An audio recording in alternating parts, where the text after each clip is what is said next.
इश्क बगावत, दिल संभल जा ज़रा। Episode number 12। अब तक आपने पढ़ा। कमला जी का असली चेहरा सबके सामने आ चुका था। वहीं गुनगुन को तो भरोसा ही नहीं हो रहा था, जिसे उसने सब कुछ माना। अपने माँ बाप, अपने भाई बहनों को छोड़कर जिसका सबसे ज़्यादा भरोसा किया, उसी ने उसे सरेआम धोखा दे दिया। कमला जी उससे बदला लेना चाहती थी। ये बात सुनकर तो गुनगुन के होश उड़ गए। आइए देखते हैं आखिर आगे क्या होता है, क्योंकि अभी तो कमला जी को भी एक गहरा सदमा लगने वाला है। चलिए देखते हैं अब कहानी में क्या नया ट्विस्ट आता है और किस किस के होश उड़ते हैं। अब आगे इतना सब कुछ हो चुका था, वहीं गुनगुन को तो अंदाज़ा भी नहीं था कि कमला जी इस तरीके से अपनी बातों से पलट जाएंगी। कहाँ वो तो कमला जी को सबसे अपना बड़ा हमदर्द मानती थी और हमदम मानती थी, कहाँ वो सबसे बड़ा दर्द निकली। गुनगुन की आंखों से आंसू बह रहे थे। गुनगुन रोते हुए बोली, क्यों किया बुआ आपने ऐसा? मैं इस दुनिया में सबसे ज़्यादा भरोसा आप पर करती थी, आपने सबसे ज़्यादा प्यार करती थी। कमला जी मुस्कुराते हुए बोली, अभी बताया ना बेटा, बदला लेने के लिए मुझे ये सब करना पड़ा। खैर अब बहुत हो गया ये मेलोड्रामा। चलो अब जल्दी से अच्छी दुल्हन की तरह विदाई के लिए तैयार हो जाओ। और भाभी भाई, चलो आप भी अपनी बेटी को प्यार से विदा करो। पर उससे पहले सूरज बेटा, चल अपना मुखड़ा तो दिखा दे। देखो तो सही मेरा सुंदर सा राजकुमार कितना खूबसूरत लग रहा है दूल्हे के वेश में। क्यों भाई साहब, मैं सही कह रही हूँ ना? सूरज के पिता, जो कि कुटिल मुस्कान के साथ मुस्कुराते हुए बोले। सूरज के पिता बोले, हाँ हाँ बिल्कुल सही कह रही हो तुम। आखिर बचपन से तुमने ही तो सूरज को माँ की तरह पाला हुआ है। चल सूरज बेटा, अब हटा दे ये सहरा और दिखा दे अपना चेहरा। इतना कहकर सूरज के पिता चुप हो गए। तो वह लोग सूरज का चेहरा देखने के लिए बेताब हो रहे थे कि तभी एक इंसान दौड़ता हुआ आधे नंगे हालत लिए मंडप की ओर आया। कमला जी ने उसे दूर से पागल समझा कि तभी कमला जी बोली, अरे ये पागल कौन है? आगे से हट, यहाँ से चल। इतना कहकर वो इंसान जोर से बोला, पागल नहीं हूँ मैं चाची माँ, मैं आपका बेटा हूँ, सूरज हूँ मैं, देखो इन्होंने मुझे मार मार के क्या कर दिया है। तो वहीं कमला जी तो ये सुनकर हैरान थी। जैसे ही सभी ने अपने सामने सूरज को देखा तो सबके होश उड़ गए। पर कोई था जिसके चेहरे पे मुस्कान आ गई और वो ज़ोर ज़ोर से हंसते हुए हंसने लगा। उस इंसान को देखकर किसी को गुस्सा आ रहा था तो किसी के चेहरे पर हैरानी से भाव थे। तभी दीप्ति जी गुस्से से बोली, रुद्रांश ये क्या बदतमीजी है? क्यों हंस रहे हो इतनी ज़ोर से? तभी रुद्रांश अपनी माँ की तरफ देखते हुए अपनी हंसी को कंट्रोल करते हुए बोला। रुद्रांश बोला, क्यों ना हंसूं, क्या करूँ माँ, देखो तो सही सही जोकर लग रहा है ये। तभी कमला जी सूरज को देखकर फिर बोली। कमला जी बोली, यह तुम इस हालत में यहाँ क्या कर रहे हो? अगर तुम यहाँ हो तो मंडप में कौन है? कि तभी पीछे से आवाज़ आई। वो दूल्हा जो मंडप में सहरे के पीछे अपना सहरा हटाने के इंतज़ार में खड़ा था, वो बोला। दूल्हा बोला, कम ऑन एवरीबॉडी, कब से देख रहा हूँ ये मेलोड्रामा। जैसे ही अपना सहरा हटाकर अपना इंट्रोडक्शन देना चाह रहा था, कोई ना कोई आकर ड्रामा करने लग जा रहा था। सीरियसली ऐसा लग रहा है ये कोई शादी नहीं होगी, बस ड्रामा हो गया और मैं हूँ उस कैरेक्टर का सबसे बड़ा कार्टून, ऐसा ही लग रहा है मुझे। खैर मुझे पता है आप सब लोग मुझसे मिलने के लिए बेताब हैं, तो बिना किसी देरी के पेश है आपके सामने वो इंसान जो गुनगुन का दूल्हा है। दूल्हे को देखकर किसी की भी आंखें बड़ी हो चुकी थी। किसी को जोरदार झटका लगा तो कोई तो ज़मीन पर गिर पड़ा। वहीं किसी के चेहरे पर मुस्कान थी। तभी रुद्र जोर से चिल्लाते हुए बोला। रुद्र बोला, अरे भाई आप, वाह क्या एंट्री ली है, मज़ा आ गया। पर आप दूल्हे के गेटअप में क्या कर रहे हैं? आई नो कि आपका कोई प्लान है ना ये। सच बताइए, कहीं ऐसा तो नहीं कि आप और गुनगुन शादी करना चाहते थे और ये मेलोड्रामा आप लोगों ने इसलिए रचा ताकि घर वाले शादी के लिए आसानी से मान जाएं? सच बताइए, कहीं ये कोई प्रैंक तो नहीं है? सच सच बताइए। देखो माँ की हालत कैसी हो गई है, बेहोश होते होते बची हैं वो। खैर मुझे पता है ये पक्का कोई प्रैंक है जो आपने बड़े भैया के साथ मिलकर करा है ना भाई? वरना भाई मुझे बताए बिना कोई काम नहीं करते। बताओ ना भाई, ये प्रैंक है ना? तभी शिवांग बोला, कितना बोलता है तू, बोलने तो दे मुझे। लेडीज़ एंड जेंटलमैन, तो मेरा इंट्रोडक्शन तो आप सबको पता ही है, पर एक बार मैं फिर कर देता हूँ। तो मैं हूँ शिवांग सिंह राठौर, राठौर ख़ानदान का दूसरा चिराग। ऑफ कोर्स पहला चिराग तो बड़े भैया ही रहेंगे। क्यों बड़े भैया? मुझे पता है आप लोग मुझे यहाँ देखकर शॉक्ड हो गए होंगे, पर क्या करूँ, मेरी आदत है हीरो की तरह लास्ट में एंट्री लेना। और सबसे ज़्यादा हैरानी तो आपको हो रखी होगी ना बुआ जी। वैसे तो मैं आपका असली चेहरा जानता था, मैंने कहीं पढ़ा था कि नागिन कितनी सुधर जाए, रहती तो नागिन ही है, टॉक्सिक। तो मैं समझ गया था कि आप बेचारी गुनगुन का यूज़ कर रही हैं, वो भी सिर्फ अपने मकसद के लिए। इसलिए सोचा आपका सच सामने आने दिया जाए। कमला जी बोली, तो अभी तक तुम्हें इसे बचाने की क्यों पड़ी है?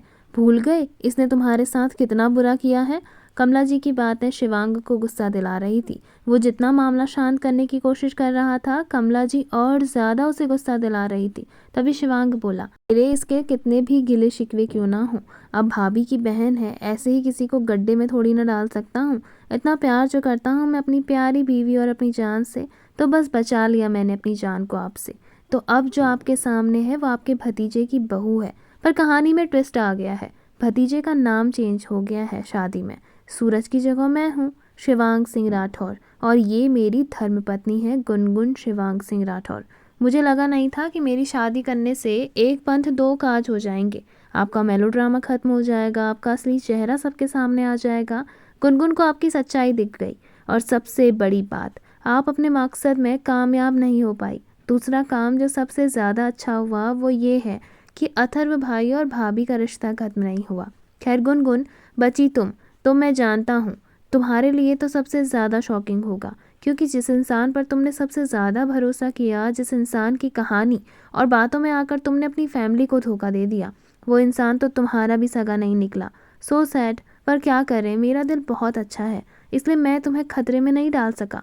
तभी दादी जी गुस्से से शिवांग के पास आई। शिवांग कुछ बोलता उससे पहले ही एक जोरदार तमाचा शिवांग के गाल पर पड़ चुका था।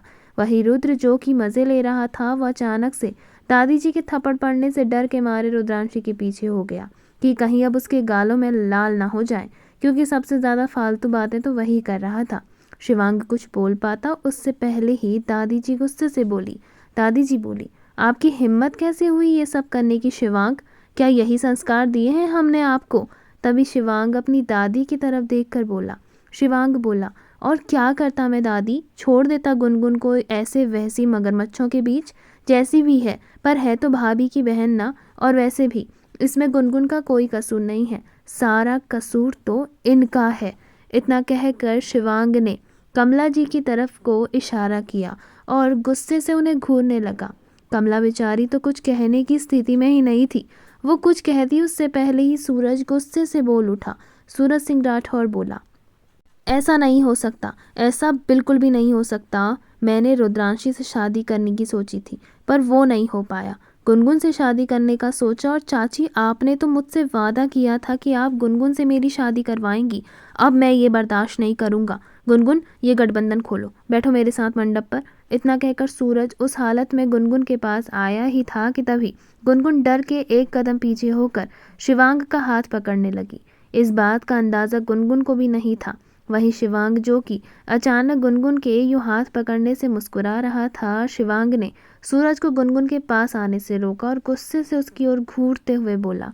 शिवांग गुस्से से बोला, खबरदार जो अपने इन कर कमलों को एक कदम भी आगे बढ़ाया तो, वरना यहीं काट के रख दूंगा, समझा? और क्या गठबंधन खोलने की बात कर रहा है? हलवा है क्या? तुम 4 लोग हो और हम पूरा परिवार।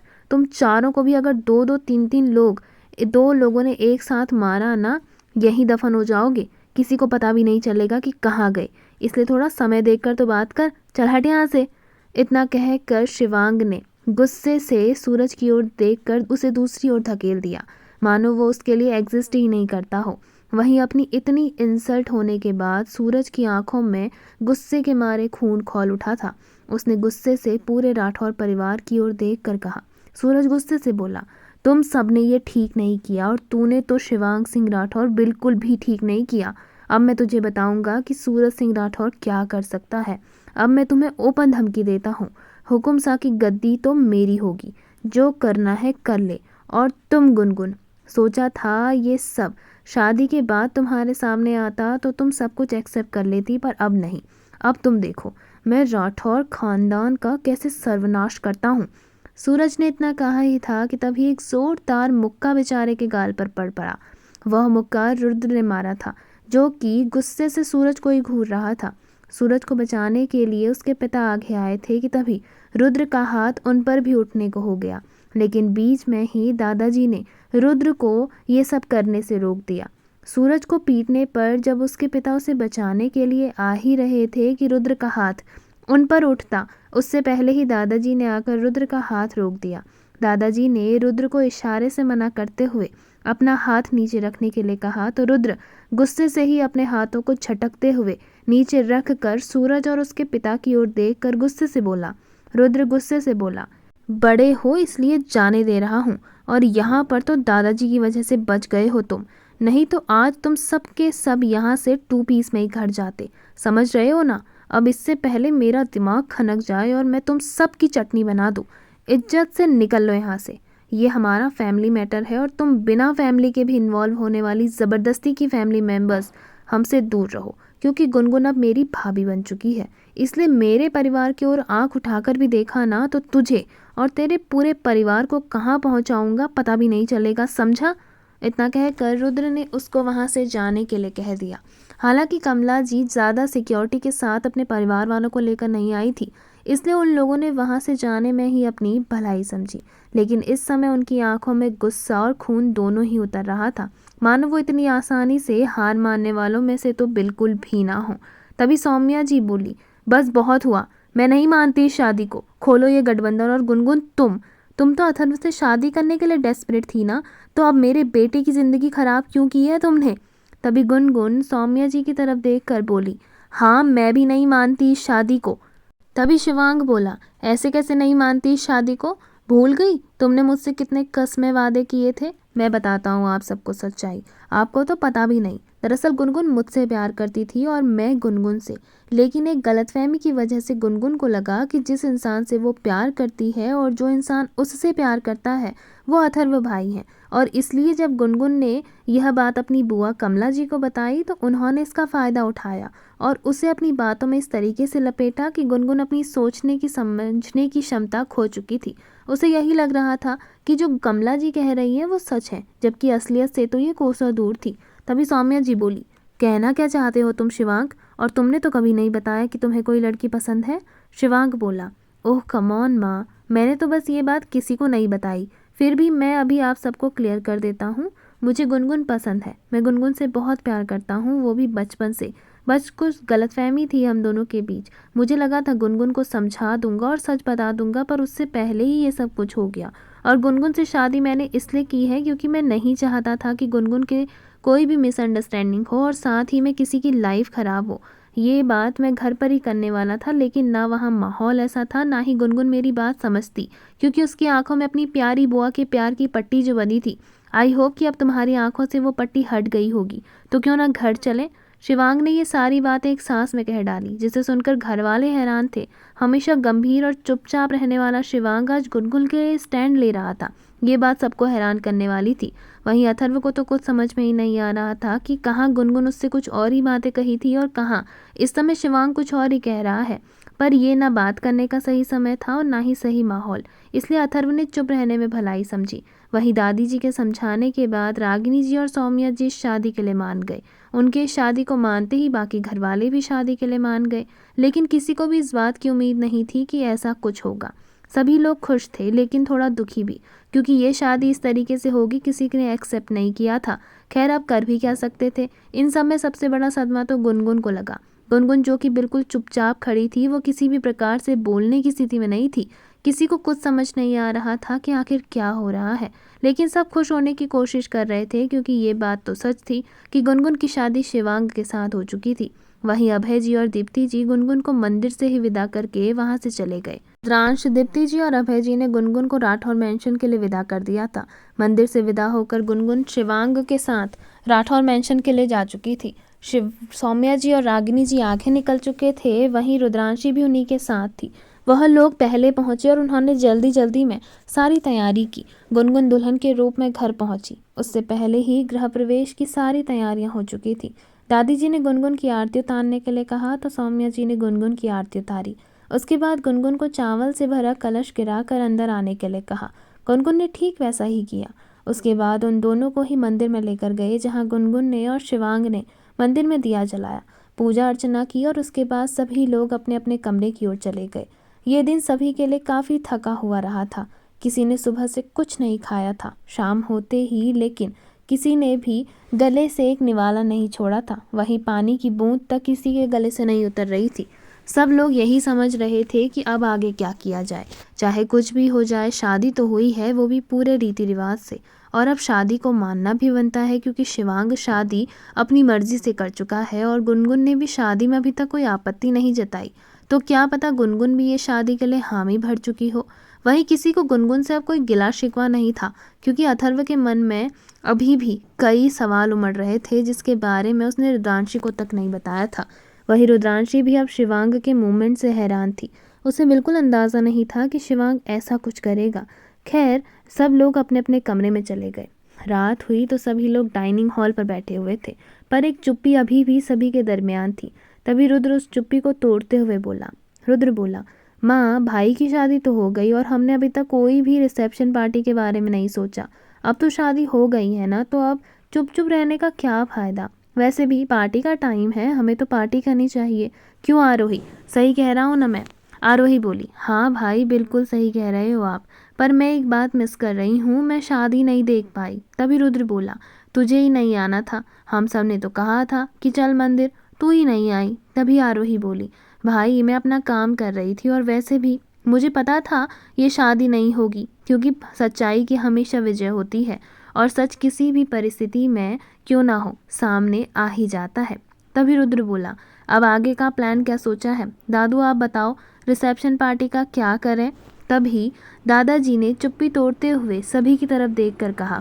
दादाजी बोले, करना क्या है, राज्याभिषेक के अगले दिन रिसेप्शन पार्टी रख लेते हैं या फिर शाम को रख लेते हैं, बाकी जैसा तुम सब लोगों को ठीक लगे। तभी अथर्व के पिता बोले, पिताजी आप सही कह रहे हैं, राज्याभिषेक की शाम को ही शिवांग और गुनगुन का रिसेप्शन रखवा देते हैं, ये ज़्यादा सही रहेगा। गुनगुन अभी भी चुप थी। दिन भर से उसके मुंह से एक शब्द नहीं निकला था। वहीं किसी ने इस बात पर गौर किया हो या न किया हो, लेकिन रुद्रांशी ने इस बात पर गौर कर लिया था। उसे पता था उसकी बहन चुप रहने वालों में से नहीं है। घर पर भी वह दिन में पता नहीं कितने शब्द बोल जाए, उससे ज़्यादा बातूनी शायद ही कोई हो, लेकिन इस समय गुनगुन बिल्कुल शांत हो चुकी थी। दिन में और सुबह हुई वो सब घटनाएं उसके दिमाग पर एक गहरा असर छोड़ चुकी थी। खैर, रुद्रांशी को तो पता था कि गुनगुन को भी समझने में और संभलने में टाइम लगेगा। ये सब कुछ आसान नहीं है उसके लिए स्वीकार कर पाना। थोड़ी ही देर में सौम्या जी के कहने पर गुनगुन को उसके कमरे में भिजवाया गया, तो रुद्रांश भी गुनगुन को उसके कमरे में ले जाने लगी। रुद्रांशी और गुनगुन के बीच एक अनकही सी दीवार खड़ी हो चुकी थी, जिस दीवार को तोड़ा रुद्रांशी ने। रुद्रांशी बोली, दी आप ठीक तो है ना? तो वहीं गुनगुन ने अभी भी कुछ नहीं कहा, वो अभी भी बिल्कुल चुप थी। तभी रुद्रांशी फिर गुनगुन की तरफ देखकर बोली, दी मुझे पता है आज जो कुछ भी हुआ है आप उससे बहुत ज़्यादा हिली हुई हैं और परेशान भी हैं, पर ट्रस्ट मी, जो होता है वो अच्छे के लिए होता है। मुझे आपसे कोई गिला शिकवा नहीं है। वैसे भी आपने जो कुछ भी किया हम किसी के भी बहकावे में आकर किया, वरना आप अपनी बहन का कभी बुरा नहीं सोच सकती। बचपन से जानती हूँ आपको, और ये सब कुछ स्वीकार कर पाना शायद आपके लिए आसान ना हो, मुझे ये भी पता है, लेकिन दी सब कुछ स्वीकार करना पड़ेगा, घर वालों के लिए, मम्मी पापा के लिए। इतना कहकर रुद्रांशी ने गुनगुन को उसके कमरे में चुपचाप जाकर छोड़ दिया। रुद्रांशी ने रागिनी जी और सौम्या जी के कहने पर शिवांग और गुनगुन का कमरा काफ़ी सलीके से सजाया हुआ था। गुनगुन इस कमरे में पहली बार आ रही थी। दिन में से तो वो दूसरे कमरे में ठहरी हुई थी जहाँ रुद्रांशी के साथ वो बैठी थी। दिन भर से लेकर शाम तक उन दोनों के बीच कोई बातचीत नहीं हुई। रुद्रांशी ने ही चुप्पी को और इस खामोशी की दीवार को तोड़ने का फैसला किया था, इसलिए उसने गुनगुन को कमरे में ले जाते हुए ही बातें की। गुनगुन को कमरे में छोड़कर रुद्रांशी वहां से जा चुकी थी। वहीं थोड़ी ही देर में शिवांग कमरे में आया तो आरोही दरवाजे पर उसे रोकते हुए बोली। आरोही बोली, ऐसे कैसे जाने दे आपको भाई, भूल गए अथर्व भाई के समय आपने मेरा कितना सपोर्ट किया था, तो अपने बारे में बिना टोल टैक्स दिए जा रहे हो। चलो निकालो नेक। शिवांग बोला, अमाउंट बोल अब सीधे सीधे। तो वहीं आरोही मुस्कुराते हुए बोली, अरे वाह, आप तो सीधे पॉइंट पर आ गए, बिना किसी चीज़ के। लगता है गुनगुन भाभी से मिलने के लिए बेसब्र हो रहे हैं आप। शिवांग बोला, आरोही मैं इस समय मजाक के मूड में तो बिल्कुल भी नहीं हूँ। तभी आरोही हंसते हुए बोली, तो मैं कौन सा हूँ भाई, मुझे ज़्यादा कुछ नहीं चाहिए, बस आपके नाम पर जो प्रॉपर्टीज़ लास्ट टाइम चाचू ने ली थी ना, वो मेरे नाम कर दो। तभी जैसे ही शिवांग ने यह सुना तो वो उसे घूरते हुए आरोही को देखने लगा और बोला। शिवांग बोला, नहीं करूँगा, कुछ और मांग ले। आरोही बोली, मांगा तो मैंने यही है और आपको करनी पड़ेगी, नहीं तो बैठे रहिए यहीं पर अकेले, चाबी तो मेरे पास है। तभी वहां पर रुद्र आ गया और हंसते हुए बोला, क्या हुआ मेरी प्यारी बहना, लगता है तगड़ा हाथ मारा है तूने, पर तू जानती है ना वो पेंट हाउस भाई के दिल के कितना करीब है। बड़ी मुश्किल से भाई ने पापा से वो पेंट हाउस अपने नाम करवाया है और तू बिना किसी एफर्ट के उस प्रॉपर्टीज को अपने नाम करवा रही है। This is not fair. Aarohi बोली, देखो भाई, आप यहाँ मेरा साथ देने के लिए आए हो तो मेरा साथ दो, नहीं तो चुपचाप चले जाओ, खाली में भाई को भड़काओ मत, समझे आप। तभी रुद्र मुस्कुराते हुए यह सुनकर हंस पड़ा और हंसते हुए शिवांग की ओर देखकर बोला। रुद्र शिवांग से बोला, ठीक है भाई, अगर आरोही के लिए पेंट हाउस है तो आपकी जो नई स्पोर्ट्स कार थी वो मेरी, वरना बैठे रहिए यहीं बाहर। तभी शिवांग गुस्से से रुद्र को घूरते हुए देखने लगा और बोला। शिवांग बोला, कार चाहिए तुझे? तभी रुद्र बोला, ऑफ कोर्स भाई, एक बार फिर बोल देता हूँ, मुझे लगता है आपने सही से सुना नहीं है शायद। तभी शिवांग बोला, कान है भगवान की दया से मेरे पास, सुन लिया है मैंने। तभी रुद्र बोला, तो फिर दोबारा क्यों पूछा? तभी शिवांग रुद्र की तरफ देखकर बोला, दोबारा इसलिए पूछा कि ताकि तुझे मौका दे सकूं सोचने का, कि एक बार फिर सोच ले कि जो तूने पहले बोला वो दोबारा बोलने की हिम्मत है या नहीं। रुद्र बोला, इसमें हिम्मत की बात क्या, मैं फिर बोल देता हूँ, मुझे वो कार चाहिए, दे रहे हो तो ठीक है, नहीं नहीं दे रहे हो तो वो रहा रास्ता। इतना कहकर रुद्र ने रास्ते की ओर इशारा कर दिया। शिवांग गुस्से से घूरते हुए रुद्र को देख रहा था, लेकिन इस समय उसकी हालत उन लोगों से पंगा लेने वाली थी नहीं, क्योंकि अगर वो कुछ करता तो उसके लिए इस समय आ बैल मुझे मार वाली कहावत ठीक होती। शिवांग ने आरोही की ओर देखा और कहा। शिवांग बोला, कल तेरे नाम हो जाएगी वो प्रॉपर्टी, अब चाबी दे। रुद्र बोला, ऐसे कैसे चाबी, पहले मुझे मेरी कार चाहिए और उसके बाद चाबी भी। तभी शिवांग बोला, चाबी अंदर कमरे में है कार की, अभी कहाँ से दूँ, ताले की चाबी मुझे मिलेगी, मैं कमरा खोलूँगा, उसके बाद ही अंदर से चाबी लाकर तुम्हारे हाथ में दूंगा। प्रभु कृपा करके चाबी देने का कष्ट करें। रुद्र बोला, तथास्तु वत्स। इतना कहकर रुद्र ने चाबी शिवांग को दे दी। वहीं शिवांग ने दरवाज़ा खोला और फिर आरोही की ओर देखते हुए बोला। शिवांग बोला, प्रॉपर्टी के कागजात कल सुबह मिल जाएंगे, अब आप जा सकती हैं यहाँ से देवी जी। आरोही बोली, ओके भाई। इतना कहकर आरोही चुपचाप वहाँ से चली गई, लेकिन दरवाजे पर रुद्र अभी भी खड़ा था और अपने दांत दिखाते हुए वो मुस्कुराते हुए शिवांग को ही देख रहा था। तभी शिवांग इरिटेट होते हुए बोला, आपके लिए अलग से इनविटेशन कार्ड लाऊं जाने का? तभी रुद्र बोला, चला तो जाऊं, लेकिन अभी तक किसी ने कार की चाबी मेरे हाथ में नहीं रखी है, बस एक बार वो रख दो तो मैं यहाँ से चला जाऊंगा, मुझे कोई इंटरेस्ट नहीं है आपके बीच में आने का, यू कैरी ऑन। शिवांग ने अपनी मुट्ठियाँ कसी और फिर गुस्से से घूरते हुए ताला खोला, जो कि गुस्से से नहीं खुल रहा था। तभी रुद्र बोला, क्या भाई, आपसे ताला भी नहीं खुल रहा है, यहाँ दो मैं खोलता हूँ ताला। इतना कहकर रुद्र ने शिवांग के हाथों से चाबी छीनी और ताला खोल दिया और फिर उस ताले को शिवांग के हाथों में देते हुए बोला। रुद्र बोला, ये लो ताला खोल दिया है, दरवाजे की कड़ी भी खोल दी है, अब अंदर जाइए और मेरी कार की चाबी लेकर आइए, फिर आपको जो करना है करते रहिएगा, मुझे कोई इंटरेस्ट नहीं है, वैसे भी रात बहुत होने को है, मुझे नींद आ रही है। ये सब कुछ रुद्र ने एक सांस में कह दिया था। क्या रुद्र ये सब कुछ काम शिवांग से पिटने के लिए कर रहा है? जानना बेहद दिलचस्प होगा। तो वहीं क्या होगी शिवांग और गुनगुन के बीच की आने वाली कन्वर्सेशन जानेंगे कहानी के आने वाले भाग में। आपको कहानी का यह भाग कैसा लगा कमेंट सेक्शन में कमेंट करके ज़रूर बताइएगा। वीडियो पसंद आई हो तो वीडियो को लाइक करेगा, शेयर करेगा, कमेंट करेगा और बेल आइकन दबाकर चैनल को सब्सक्राइब करना ना भूलिएगा, ताकि आप इस कहानी के आने वाले किसी भी भाग को बिना मिस किए आसानी से देख सकें। तब तक के लिए धन्यवाद।